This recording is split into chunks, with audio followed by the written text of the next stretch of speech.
হে জালিম, জনগণের উপর তুই এতটা জুলুম করিস না। নিজেকে জমিনের খোদা মনে করিস না, অন্যথায় জনগণের দেয়া সমস্ত অভিশাপ তোর উপর আপতিত হবে। তোর ওই প্রাসাদে আর তোর ওই ফুলের বাগানে অভিশাপ লাগবে, তোর ওই মাছের পুকুরে অভিশাপ লাগবে, তোর সন্তানদের উপর জনতার অভিশাপ লাগবে। তুই যা কিছুই করিস না কেন সব কিছুতেই জনতার অভিশাপ লাগবে। তোর জীবনে শুধু হতাশা এবং কষ্ট আসবে। তোর সম্পূর্ণরূপে বিনাশ না হওয়া পর্যন্ত জনগণের এই অভিশাপ নাজিল হতেই থাকবে। আমরা জনগণ তোর নাশ করেই ক্ষান্ত হব, কারণ যা কিছু মন্দ তুই তাই করেছিলি। নিজের ক্ষমতাকে দীর্ঘায়িত করতে তুই ইনসাফের পথ পরিত্যাগ করেছিলি।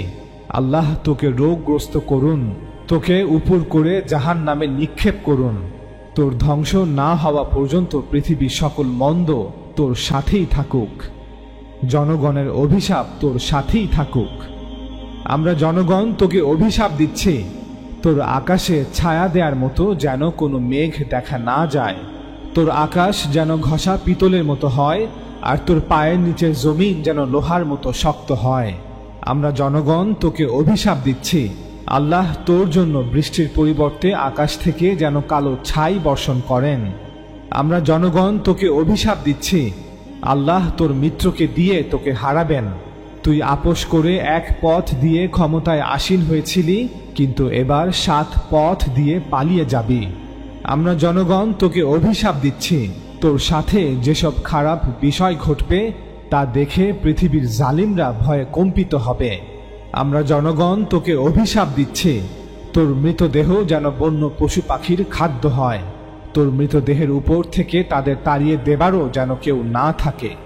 আমরা জনগণ তোকে অভিশাপ দিচ্ছি, তোর অবস্থা যেন এমন হয় যে তুই সকালে বলবি হায় কখন সন্ধ্যা হবে, আর সন্ধ্যা হলে বলবি হায় কখন সকাল হবে। তুই এই সমস্ত অভিশাপের কথা শুনেও নিজের মনকে সন্তুষ্ট করে হয়তো বলতে পারিস, আমি যা চাই তাই করব, খারাপ কিছুই আমার সাথে ঘটবে না। তোর মতো জালিম যে কেবল নিজের প্রতি অমঙ্গল ডেকে আনছিস তা নয়, এমনকি তোর পোষ্য দালালদের প্রতিও তুই অমঙ্গল ডেকে আনছিস।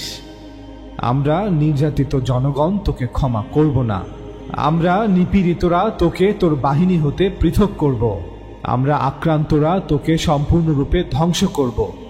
আমরা জনগণ তোকে অভিশাপ দিচ্ছি, আসমানে লেখা সমস্ত অমঙ্গল যেন তোর উপর আপতিত হয়। তোর অবস্থা যেন এমন হয় যে অন্যান্য জাতির লোকেরা জিজ্ঞেস করবে, মানুষ তার সাথে এমনটা কেন করেছিল, কেন জনগণ এতটা ক্রুদ্ধ হয়েছিল?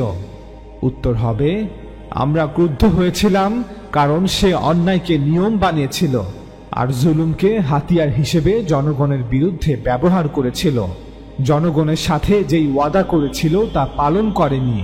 জনগণের সেবা না করে সে প্রতিবেশী দেবতার সেবা করেছিল, তাই আমরা তার প্রতি এত ক্রুদ্ধ।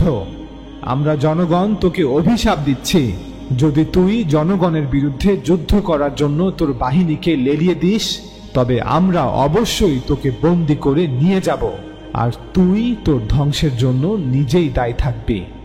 তুই জনগণের আওয়াজ শুনেও তা উপেক্ষা করেছিলি, তাই তোর ধ্বংসের জন্য তোকেই দায়ী করা হবে।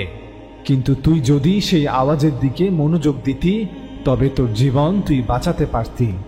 আমরা তোকে সতর্ক করেছি যে তুই মরবি। তুই সাবধান না হলে, তুই তোর জুলুম বন্ধ না করলে তুই তোর পাপেই মরবি। ওহে জালিম, তুই অতীতে কোনো ভালো কাজ করে থাকলে জনগণের উপর এই সীমাহীন জুলুম নির্যাতন বন্ধ কর, কারণ অতীতের সেই ভালো কাজ তোকে এখন রক্ষা করবে না। কিন্তু যদি তুই এই জুলুম নির্যাতন বন্ধ করিস এবং এই সকল মন্দ হতে ফিরে আসিস, তবে অতীতের করা সকল মন্দ কাজ তোকে এখন আর ধ্বংস করবে না। সুতরাং মনে রাখবি, তুই জুলুম করতে শুরু করলে তোর অতীতের কৃত ভালো কাজ তোকে রক্ষা করবে না। আমরা জনগণ তোর অতীতের ভালো কাজগুলো আর মনে রাখব না। তুই জনগণের রক্তশুদ্ধ মাংস খেয়ে ফেলিস, সাহায্যের জন্য প্রতিবেশী মূর্তির দিকে চেয়ে থাকিস, ক্ষমতার জন্য জনগণকে হত্যা করিস। সুতরাং আমরা জনগণ কেন তোকে ক্ষমা করব? কেন তোকে তোর গদিতে বসিয়ে রাখব? এই মহান দায়িত্ব কেন তোর কাছে ন্যস্ত করব? আরে তুই তো বন্দুকের উপর নির্ভর করিস, জনগণকে গুম খুনের ভয় আর আতঙ্কে রাখিস। সুতরাং তুই এই পবিত্র দায়িত্ব পাওয়ার যোগ্য নয়। আমরা জনগণ তোকে অভিশাপ দিচ্ছি, তুই বন্দুকের গুলির আঘাতেই হত হবি। তুই যদি কোনো দুর্গের বা গুহার মধ্যেও লুকিয়ে থাকিস, তবুও তুই ধ্বংস হবি। আমরা নিপীড়িতরা তোকে শূন্য ও নষ্ট করব। তোর সমস্ত গর্ব করার বিষয় তুই হারাবি। তোর জগৎ শূন্য হয়ে থাকবে, সেখানে আর কেউ যাবে না। তুই নিজেকে খুব সুরক্ষিত ভেবেছিলি, তাই জনগণের সাথে সকল ধরনের ভয়ঙ্কর কাজগুলো তুই করেছিলি। তুই ভুলে গিয়েছিলি যে এই ভূমি জনগণের নামে নামাঙ্কিত। তোর কাছে এই ভূমি যেন ডাকাতদের গোপন ডেরা ছাড়া আর বেশি কিছু নয়। তুই এখন দেখবি এর পরিণতি কি। আমরা সাধারণ জনগণ তোর সাথে বারে বারে কথা বলেছি, কতবার অনুরোধ করেছি, কিন্তু তুই আমাদের কথা শুনতে চাসনি। আমরা অসহায়রা তোকে ডেকেছিলাম, কিন্তু তুই কোনো উত্তর দিসনি। তাই আমরা আমাদের নামে নামাঙ্কিত এই ভূমি ধ্বংস করে এক নতুন জগৎ সৃষ্টি করব। পূর্বের জালেমদের যেভাবে ছুঁড়ে ফেলেছিলাম, ঠিক তেমনি তোকেও দূরে ছুঁড়ে ফেলে দেব। আমরা আল্লাহর দরবারে তোর জন্য কখনো প্রার্থনা করব না, আর তোর প্রার্থনাও আমরা কোনোদিন আর শুনব না।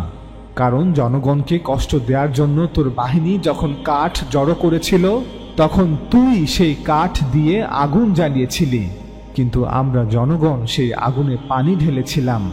কিন্তু এবার আমাদের রোধ হবে তপ্ত আগুনের মতো, যা নেভাবার ক্ষমতা কারো নেই। যা, তুই যত খুশি মানুষকে কুরবানি কর, যত খুশি তাদের মাংস ভক্ষণ কর। তোর ধ্বংস আমাদের হাতেই লিপিবদ্ধ। তুই পূর্বের জালিমদের মতোই জনগণের কথায় কর্ণপাত করিসনি। আমরা জনগণের প্রতি একেবারেই মনোযোগ দিসনি। তুই ছিলি এক ঘুয়ে জেদি, সুতরাং তোর যা খুশি তাই করেছিলি। তুই শয়তানের পোশাক পরে শয়তান হয়ে সামনের দিকে না হেঁটে পিছনের দিকে হেঁটেছিলি। জালিম, তুই তোর চুল কেটে ফেল এবং তা ছুঁড়ে ফেলে দে।